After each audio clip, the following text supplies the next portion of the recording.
नमस्कार मंडळी. So finally मी आली आहे इथे आंगणेवाडीच्या जत्रेमध्ये. येस, म्हणजेच भराडी देवीची यात्रा जी आंगणेवाडीमध्ये दरवर्षी सालाबादाप्रमाणे भरते आणि मी आज तीच यात्रा अटेंड करायला आली आहे. सो गाडी खूप आधीच पार्किंग करून घेतली आमच्याकडून आणि खूप लांबपर्यंत चालत जायचं आहे असं म्हणतायत इकडचे स्थानिक रहिवासी. सो येस, सकाळ सकाळी आम्ही वॉक करतोय with all this getup. So excitement आहे कारण मी पहिल्यांदाच ही जत्रा अटेंड करते. Let's see.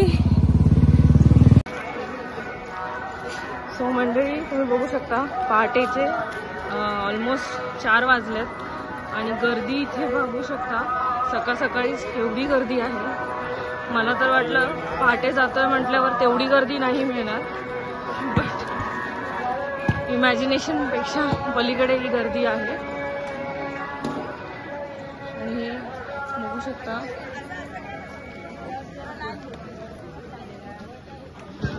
टिपिकल जत्रा भरली आहे इथे. पोलीस बंदोबस्त मस्त कडक लागलाय. गर्दीचा उत्साह. देवीचा महिमा असा आहे की ह्या देवीचं म्हटलं जातं की एका गुराख्याला ह्या देवीने दृष्टांत दिला होता भराडावर आणि तेव्हाच तिचं अस्तित्व तिथे त्यांनी सांगितलं होतं आणि त्यानंतर तिथे मंदिराची स्थापना झाली आणि तेव्हापासून म्हणजे आज 100हून अधिक वर्ष झाले ह्या देवीची इथे जत्रा भरते. आणि जत्रेचं मेन वैशिष्ट्य हे आहे की ह्या देवीच्या जत्रेची तारीख आधीच डिसाईड नसते, म्हणजे फिक्स नसते. सो हे पहिलं असं स्थान आहे जिथे देवीला कौल लावून जत्रेची तारीख काढली जाते आणि त्यानंतर ह्या जत्रेची सगळी तयारीची लगबग सुरू होते या ग्रामस्थांकडून. आणि दुसरं वैशिष्ट्य हे आहे की इथे रहिवासी जे स्थानिक रहिवासी आहेत महेश आंगणे ह्यांच्यामुळेच आज माझं दर्शन इतक्या सोयीस्कर होणे सोपं झालं आणि खूप छान दर्शन झालं होतं. सो हे देवीची सेवा ह्यांच्या प्रत्येक पिढीने म्हणजे पिढ्यानपिढ्या हे देवीची सेवा करत आले आहेत. आणि देवीचं दर्शन झाल्यानंतर हे आवर्जून मला त्यांच्या घरी घेऊन गेले, जे फक्त मंदिरापासून 2 ते 3 मिनिटाच्या अंतरावर आहे.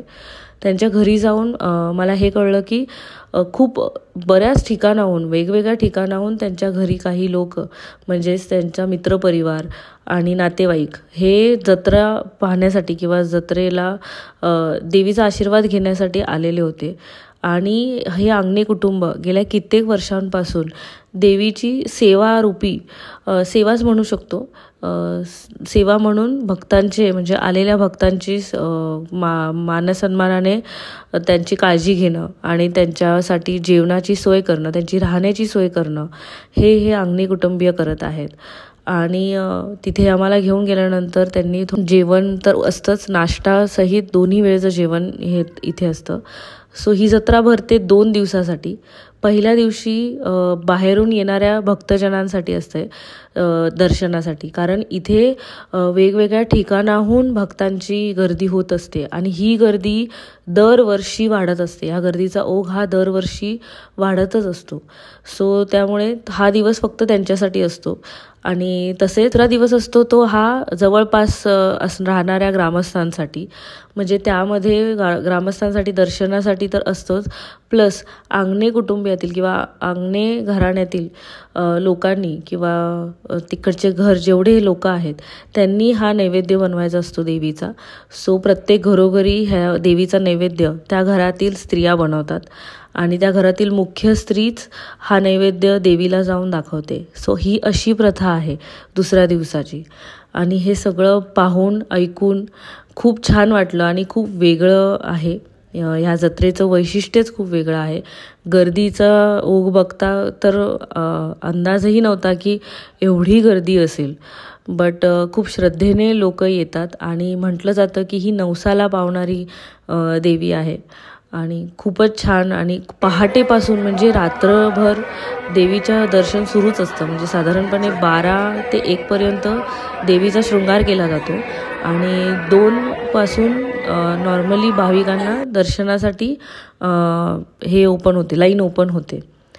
सो माझं हे दर्शन मी पहाटे गेल्यामुळे माझं दर्शन खूप लवकर झालं, नाहीतर दिवसभरात खूप गर्दी असते म्हणतात, कारण लांब लांबून येणारे लोक असतात. सो खूप छान वाटलं. पहिलंच वर्ष होतं देवीचं दर्शन घेण्याचं आणि देवीने खूप छान पद्धतीने दर्शन दिलं.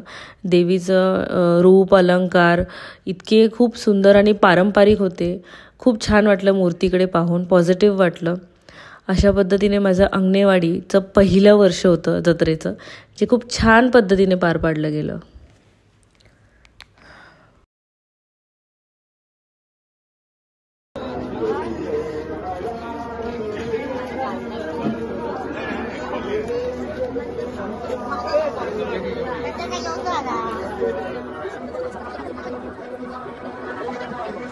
राजस्थानमध्ये जसा घेवर असतो तसा इथे कोकणचा घेवर आहे आणि सिमिलर बुंदी सारखा आहे, पण यांनी सांगितले की हा घेवर आहे. सो आपण बोलू शकतो याला कोकणातला घेवर.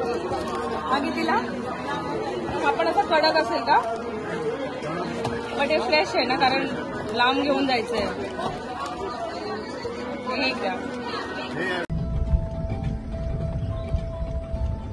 पुन्हा एकदा गुड मॉर्निंग फ्रेंड्स.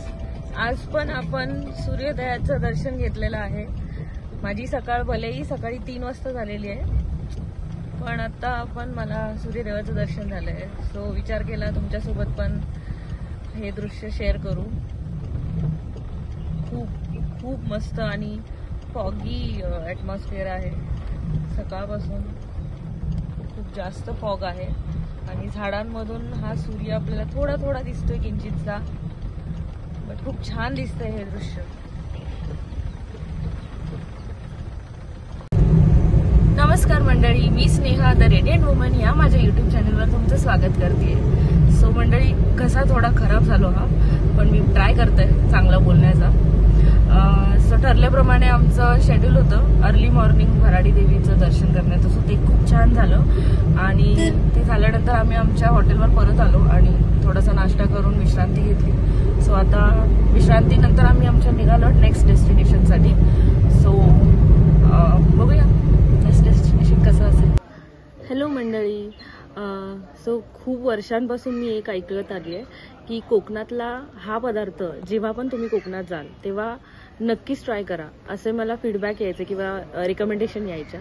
आणि मला पण त्याची उत्सुकता माझी एवढी वाढलेली होती ना, कारण मी फक्त तो ऑनलाईन इंस्टाग्रामवर किंवा यूट्यूबवर तो पदार्थ पाहिला आहे, लोकांच्या व्हिडिओजमध्ये पाहिला आहे. आणि मुंबईमध्ये तर ते मिळणं अशक्य आहे, नेक्स्ट टू इम्पॉसिबल. आणि आता प्रवास करत असताना मला एका हॉटेलच्या बाहेर पाठी दिसली आणि त्या पाठीवर त्या पदार्थाचं नाव होतं. सो माझी क्युरिओसिटी वाढली आणि आम्ही U-टर्न मारून परत आलो आणि इथे विचारलं काकींना की तो पदार्थ मिळेल का खायला. सो त्यांनी सांगितलं थोडा वेळ लागेल, बट येस मिळेल. सो माझी एक्साइटमेंट अजून वाढती आहे की तो पदार्थ आल्यानंतर कसा असेल आणि टेस्ट कशी असेल. सो येतोय तो लवकरच, मी कळवते तुम्हाला कसा आहे तो पदार्थ. सो फायनली तो पदार्थ आलाय ज्याच्यासाठी मी एवढी वाट बघत होते, इतक्या वर्षांपासून वाट बघत होते. तो पदार्थ आहे रस शेवया. सो काही ठिकाणी ह्याला रस शेवया म्हणतात आणि काही ठिकाणी ह्याला दुधातल्या शेवया म्हणतात. रेसिपी एकच आहे, पण मला तर खायचं आहे आणि बघते टेस्ट कशी आहे, लवकरच सांगते. सो याची खाण्याची पद्धत अशी आहे, शेवया घेऊन ह्या नारळाच्या दुधामध्ये छान डीप करायच्यात.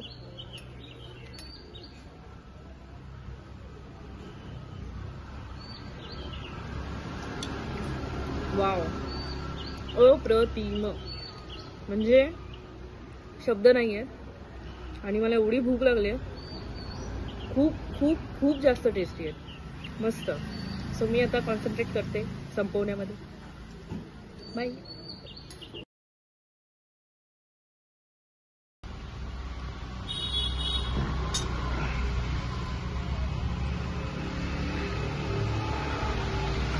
फायनली मी हे संपवलंय. जेवढी एक्साइटमेंट होती खाण्यासाठी तेवढं मी खाल्लंय आणि खूप टेस्टी होतं, जसं मी पहिलं पण म्हणाले. मस्त मजा आली आणि पोट खूप छान भरलंय आता. सो फायनली आपण आता देवबाग बीचवर आलोय आणि इथे बोटिंगसाठी बोट लागलेले आहेत. हे समोर बेट आहे ऑपोजिट साइडला. मधलं हे पाणी खाडी आहे आणि इथून जे पलीकडे आहे, थोडं झूम करते मी, इथे संगम आहे जिथे नदी समुद्राला जाऊन मिळते.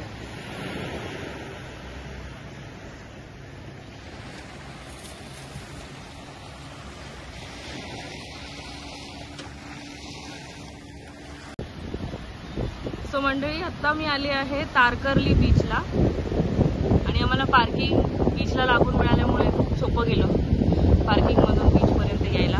इथेही सेम मस्त मोठा स्पेस आहे आणि शांतता आहे आणि इथे सुद्धा बोटी लागलेल्या आहेत ऑलरेडी. वॉटर स्पोर्ट्स सुद्धा इथे होतात, या बीचवर पण होतात, बट हे मासेमारीसाठी ह्या बोटींचा वापर केला जात असावा मे बी. मस्त सूर्य आकाशामध्ये त्याचं काम करतोय. छान गरमी होते इकडे, थोडं गरम आहे इकडे वातावरण, बट बीच खूप मस्त आहे, खूप सुंदर आहे.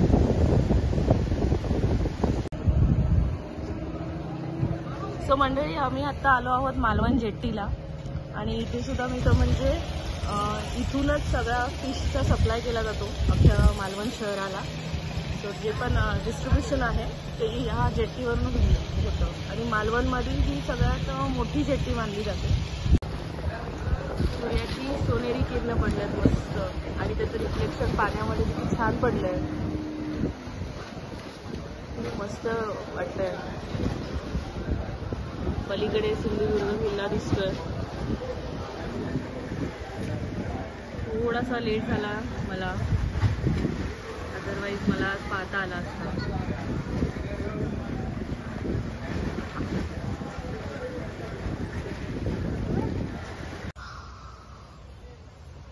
सो मंडळी, दिवसभराचा प्रवास करून आत्ता आम्ही आमच्या हॉटेलवर आलो आहे. सो आजसाठी एवढंच. भेटूया आपण माझ्या पुढच्या व्हिडिओमध्ये. तोपर्यंत गुड नाईट, बाय.